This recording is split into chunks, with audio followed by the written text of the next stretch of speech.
Basically, I said they have come as a disaster for the state of Jammu and Kashmir. BJP has been a disaster. पहले वो भूचाल आता है, फिर सैलाब आता है, फिर कुछ और आता है. इसी तरह ये जो रोज नए नए फरमान लेके आते हैं, चाहे वो हमारी नौकरियों को लेके हो, हमारे जॉब्स को लेके, एंटी एनक्रोचमेंट ड्राइव को लेके जिसमें हमारे घर उड़ा दिए गए. अब ये आ गए हैं प्रॉपर्टी टैक्स. मुझे बताइए, जम्मू का वो दुकानदार रुगनाथ बाजार का जो पिछले 3 साल से मर रहा है, जिसको खरीदारी नहीं हो रही है. श्रीनगर की बात कर लीजिए, दूसरे टाउन्स की बात कर लीजिए, जहां एक एक घर में 4-4 फैमिलीज यहाँ रहती हैं. वो कहाँ से लाएंगे? उनके पास बिजली फीस देने के लिए पैसा नहीं है. तो ये असल में मकसद ये है कि जम्मू कश्मीर के लोगों को इतना गरीब करो कि वो किसी चीज की डिमांड ही नहीं करे. आप पूरे मुल्क में देखिए, 80 करोड़ लोगों को फ्री राशन मिलता है. न वो नौकरी मांगते हैं, न वो सस्ता पेट्रोल मांगते हैं, न वो सस्ती गैस मांगते हैं. वो इंतजार करते हैं किस वक्त हमें 5 किलो चावल मिलेगा मुफ्त, हम अपने बच्चों को खाना खिलाएं.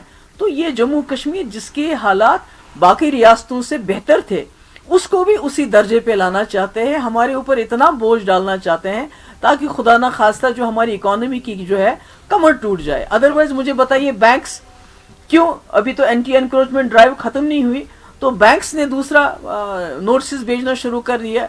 वो टाइम नहीं दे रहे हैं लोगों को, कुछ नहीं दे रहे हैं कि भाई आप सेटलमेंट करो हमारे साथ, अगर नहीं करोगे तो आपकी प्रॉपर्टी हम जो है उसको जब्त कर लेंगे. तो ये क्या है सब? तो ये एक लगता है ये एक बहुत बड़ी एजेंडे का हिस्सा है जम्मू कश्मीर के लोगों को जमींदोज करने. नमस्कार, स्वागत है आपका हमारे चैनल पर. मैं हूं आपके साथ शिप्रा सैनी. जम्मू कश्मीर में प्रशासन का बुलडोजर एक्शन लगातार जारी है और इस बीच जम्मू कश्मीर से बड़ी खबर सामने आई है. जम्मू कश्मीर में अतिक्रमण विरोधी अभियान का पहला चरण पूरा हो चुका है और इस दौरान केंद्र शासित प्रदेश जम्मू कश्मीर में बड़े पैमाने पर जमीन और संपत्तियों को खाली करा लिया गया है. अगर इनके बाजार मूल्य की बात की जाए तो आपको बता दें, जो जमीन खाली कराई गई है उसकी कीमत करीब 1 लाख करोड़ रुपए है और अधिकारियों ने इस पूरे मामले में जानकारी देते हुए ये बताया है कि बड़े पैमाने पर जो ये मुहिम जम्मू कश्मीर में चली है, इसमें करीब 2 लाख एकड़ जमीन जो है वो छुड़ा ली गई है. जम्मू में 1 लाख एकड़ से अधिक की भूमि मुक्त कराई गई है. ये तमाम जानकारी अधिकारियों की ओर से दी गई है. तो जम्मू कश्मीर में जो अतिक्रमण विरोधी अभियान जारी है, जिसका विरोध लगातार कांग्रेस पार्टी से लेकर नेशनल कॉन्फ्रेंस और साथ ही पीडीपी कर रही है, जिस तरीके से फारूक अब्दुल्ला से लेकर कांग्रेस पार्टी की नेता प्रियंका गांधी वाड्रा और साथ ही जम्मू कश्मीर की पूर्व मुख्यमंत्री और पीडीपी प्रमुख महबूबा मुफ्ती के बयान सामने आए. उन्होंने तमाम तरह की बयानबाजी की, इसका विरोध उनकी तरफ से जताया गया जिस तरीके से यह अतिक्रमण विरोधी अभियान जम्मू कश्मीर में चला है. लेकिन उसके बाद जो इस अतिक्रमण विरोधी अभियान का पहला चरण था वो पूरा कर लिया गया है. यानी सरकारी जमीन पर जो कब्जा किया गया था उसे मुक्त कराया गया है, उस भूमि को मुक्त कराया गया है जिसकी कीमत की अगर बात की जाए तो 1 लाख करोड़ रुपए इस जमीन की कीमत बताई जा रही है जो मुक्त कराई गई है. जहां जम्मू में 1 लाख एकड़ से ज्यादा की भूमि मुक्त कराई गई है, तो वहीं कश्मीर में करीब 90,000 एकड़ जमीन पर से अतिक्रमणकारियों का कब्जा हटाया गया है. अधिकारियों ने बताया है कि इससे पहले भी अतिक्रमण विरोधी अभियान जम्मू कश्मीर में चलाए गए हैं, लेकिन जो तमाम अभियान कहीं न कहीं अभी तक ऐसे चले हैं वो राजनीतिक रूप से प्रेरित रहे हैं और उसका कोई नतीजा देखने को नहीं मिला है.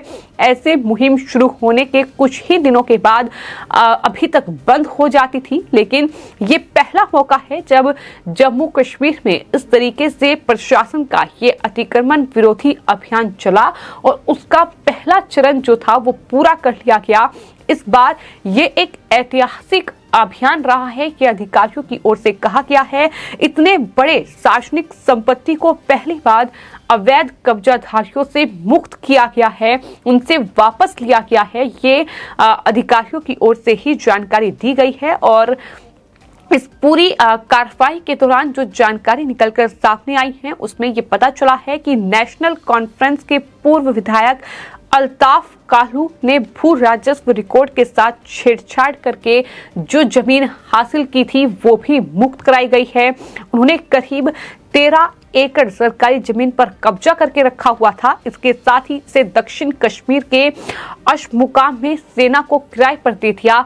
ये जानकारी सामने आई है। नेशनल कॉन्फ्रेंस के नेता अली एम सागर, पूर्व विधायक गुलाम हसन खान, पूर्व वित्त मंत्री डॉक्टर हसीब द्रापू, पलाही के पूर्व विधायक प्रेम सागर अजीज, कठुआ जिला विकास परिषद के अध्यक्ष कर्नल रिटायर्ड महेंद्र सिंह, साथ ही दूसरी पार्टियों के भी विधायक हैं माजिद लालमी, कांग्रेस नेता पीरजादा मोहम्मद सईद और अन्य लोग शामिल हैं। जमीन पर बने कई होटलों को भी सील कर दिया गया है।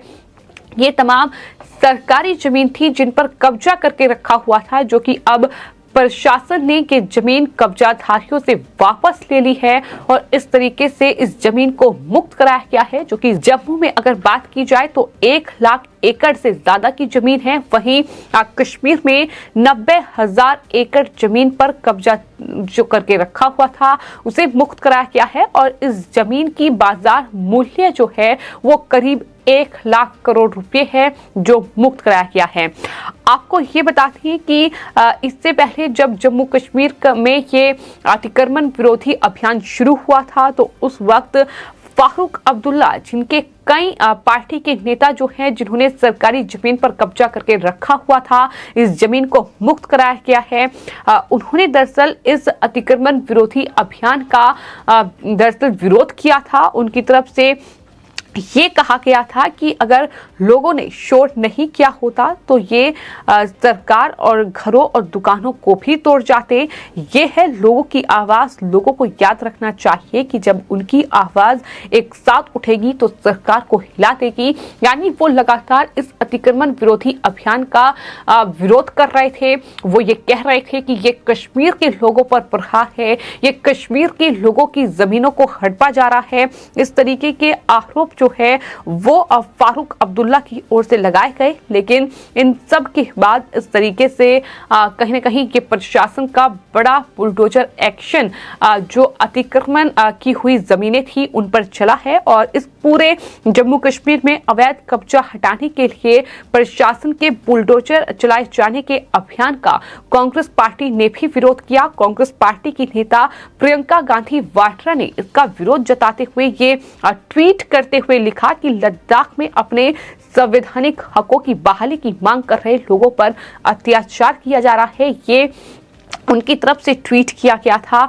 इतना ही नहीं, राहुल गांधी से लेकर पीडीपी प्रमुख महबूबा मुफ्ती की ओर से भी बाकायदा बयान सामने आए। उन्होंने कहा कि दरअसल जो कश्मीर की जनता है वो अपने जमीनों को अपने कब्जे में ले ले क्योंकि प्रशासन का बुलडोजर चल रहा है। इस तरीके से उनकी तरफ से बयान सामने आए। लेकिन कुल मिलाकर इस पूरे अतिक्रमण विरोधी अभियान का जो पहला चरण था अब वो पूरा हो चुका है, जिसमें कई नेशनल कॉन्फ्रेंस जो पार्टी है उनके नेता जिन्होंने सरकारी जमीन पर कब्जा करके रखा हुआ था वो मुक्त कराया गया है। इसके अलावा कांग्रेस पार्टी के नेता भी शामिल हैं और जाहिर तौर पर यही वजह है कि इस तरह की तिलमिलाहट जो है वो उनकी तरफ से देखने को मिली है।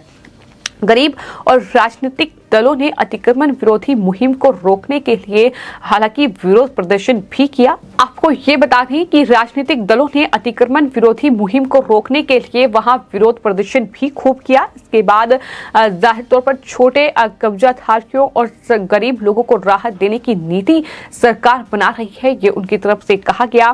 अक्टूबर 2020 में अभियान शुरू करने की मुहिम चलाने की कोशिश की गई। तब दक्षिण कश्मीर के पुलवामा जिले में दर्जनों दुकानों पर बुलडोजर चला था और फिर दिसंबर में ये मुहिम रुक गई। तब न्यायपालिका राजनीतिक तौर पर समर्थन नहीं था और इस तरीके से ये मुहिम अब तक रुकती नजर आई है जम्मू कश्मीर में। लेकिन अब चूंकि ये ऐतिहासिक अभियान अधिकारियों की ओर से भी करार दिया गया है और ये कहा गया है कि 9 जनवरी 2023 को केंद्र शासित प्रदेश जम्मू कश्मीर के प्रशासन की ओर से जारी एक आदेश में सभी जिलाधिकारियों को ये निर्देश दिया गया था कि सरकारी जमीन पर से सभी अतिक्रमण को पूरी तरीके से हटा दिया जाए और इसके तहत ये पूरा अतिक्रमण विरोधी अभियान जो है वो चलाया जा रहा था, जिसके तहत पहला चरण जो है इस पूरे अभियान का वो पूरा हो चुका है। लेकिन महबूबा मुफ्ती की बौखलाहट कम होती नजर नहीं आई। लगातार वो बीजेपी पर इसको लेकर हमलावर नजर आई। यहाँ तक कि राजधानी दिल्ली में भी उन्होंने इसको लेकर प्रदर्शन किया और कहा कि बीजेपी भारत को बीजेपी राष्ट्र बनाना चाहती है। इस तरीके के बयान महबूबा मुफ्ती की ओर से सामने आए। उन्होंने कहा कि बीजेपी जम्मू कश्मीर को प्रयोगशाला मानती है, यहाँ पार्टी प्रयोग करती है, उसे पूरे देश में लागू करती है। इतना ही नहीं, राहुल गांधी ने तो गुलमर्ग में पार्टी नेताओं के साथ बैठक की। राहुल ने कहा कि सरकार असल मुद्दों से लोगों का ध्यान भटकाने के लिए जम्मू कश्मीर में अतिक्रमण विरोधी अभियान चला रही है। सरकार ने जम्मू कश्मीर के लोगों के लोकतांत्रिक अधिकारों को छीन लिया है। इस तरीके की ये तमाम बयान राहुल गांधी, महबूब मुफ्ती, नेशनल कॉन्फ्रेंस के नेता फारूक अब्दुल्ला और तमाम नेताओं के सामने आए। जाहिर तौर पर इन तमाम जो पार्टियां हैं, इनका कहीं न कहीं सरकार जम्मू कश्मीर में रही है और उस दौरान इस तरीके से सरकारी जमीनों पर कब्जा किया गया है।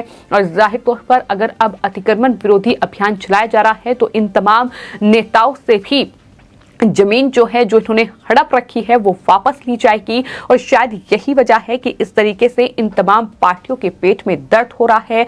जम्मू कश्मीर में आर्टिकल 370 हटने के बाद लगातार बड़े बदलाव जो हैं वो देखने को मिल रहे हैं और ये बदलाव तमाम विपक्षी पार्टी, फिर चाहे वो नेशनल कॉन्फ्रेंस हो, फिर चाहे वो कांग्रेस पार्टी हो या फिर पीडीपी हो, उन्हें पच नहीं रहे हैं। और यही वजह है कि इस तरीके से सरकार के हर बड़े कदम का विरोध जो है वो जम्मू कश्मीर में देखने को मिल रहा है। लेकिन ये बड़ी खबर है कि तमाम राजनीतिक विरोध के बाद PDP, national conference, Congress party और तमाम जो स्थानीय पार्टियां जम्मू कश्मीर में थी, उनके विरोध के बावजूद इस जम्मू कश्मीर में अतिक्रमण विरोधी अभियान का पहला चरण पूरा हो चुका है और इस बुलडोजर एक्शन के तहत बड़ी कार्रवाई हुई है। 1 लाख करोड़ रुपए की जो भूमि है वो अब इन अतिक्रमणकारियों से मुक्त करा ली गई है। फिलहाल आपकी इस पूरे मामले पर क्या राय है, हमें कमेंट बॉक्स में जरूर लिखें और चैनल को सब्सक्राइब करें। धन्यवाद।